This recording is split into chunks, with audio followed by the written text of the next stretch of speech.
Hyderabad biggest property show is here. CREDAI Hyderabad. Rate ఆగదు, demand తగ్గదు. మళ్ళీ జోరు అందుకున్న హైడ్రా అయితే గతంలో కూడా బేగంపేటలోని బిఎస్ ముక్తాలో హైడ్రా డిమాలిషన్ జరిగిన తర్వాత ఏదైతే అక్రమంగా కట్టిన నిర్మాణాలను హైడ్రా అనేది నాశనం చేసిందని చెప్పుకోవచ్చు. మరి రోడ్డు పైన ఉన్న ఫుట్వేర్లపై ఆక్రమించి షాపులు పెడితే మరి ఏదైతే గవర్నమెంట్ ప్రజలు వెళ్లాల్సిన పరిస్థితి, అదేవిధంగా ట్రాఫిక్ దృష్ట్యా హైడ్రా కమిషనర్ అయిన రంగనాథ్ గారు నిర్మూలన చేశారు. అయితే అప్పటి తర్వాత హైడ్రా రంగనాథ్ పైన అలాగే హైడ్రా యాజమాన్యం పైన హైకోర్టులో కొన్ని కేసులు అనేటివి నమోదైనాయి. ఈ నమోదైన తర్వాత కూడా హైడ్రాకి కొన్ని బ్రేకులు పడ్డాయని అనుకున్నాం. హైడ్రాకి అయితే బ్రేకులు పడ్డాయని అనుకున్నాం, కానీ ప్రస్తుతానికైతే మళ్ళీ హైడ్రా జోరు అందుకుందనే చెప్పుకోవచ్చు.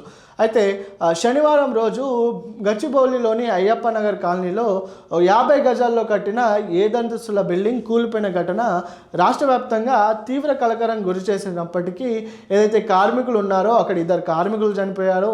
అయితే 50 గజాల్లో 7 అంతస్తుల బిల్డింగ్ కట్టడం వెనుక గవర్నమెంట్ కూడా ఆగ్రహాన్ని వ్యక్తం చేసింది. అయితే ప్రస్తుతానికి ఏదైతే గచ్చిబౌలిలో జరిగిన ఆ ఘటనపై హైడ్రా రంగనాథ్ కూడా రియాక్ట్ అయ్యాడు. మరి 50 గజాల్లో 7 అంతస్తులు కట్టడానికి పర్మిషన్ ఎవరు ఇచ్చారు, ఈ భూమి ఓనర్ పైన అదేవిధంగా కాంట్రాక్టర్ల పైన ఆగ్రహాన్ని వ్యక్తం చేశారు. అయితే వాడు దొరికితే మాత్రం వాడిని ఖచ్చితంగా శిక్షిస్తామని హైడ్రా రంగనాథ్ అయితే అప్పుడే వార్నింగ్ ఇచ్చాడు. ఈ వార్నింగ్ ఇచ్చిన తర్వాత కూడా ఇప్పుడు ఏదైతే గచ్చిబౌలి మొత్తం ఫోకస్ చేసిందని చెప్పుకోవచ్చు.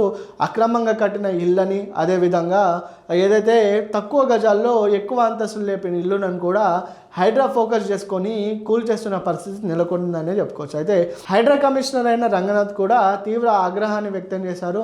మరి జనాల ప్రాణాలతో ఆటలాడుకుంటున్న యాజమాన్యాలపైన కూడా తను ఫైర్ అయినట్టుగా తెలుస్తుంది. మరి ప్రస్తుతానికైతే అయ్యప్ప నగర్లో అయితే హైడ్రా కూల్చివేతలు అనేటివి జరుగుతున్న పరిస్థితి నెలకొనిందని చెప్పొచ్చు. గతంలో కూడా హైడ్రా తెలంగాణలో జోరు అందుకుందని చెప్పుకోవచ్చు.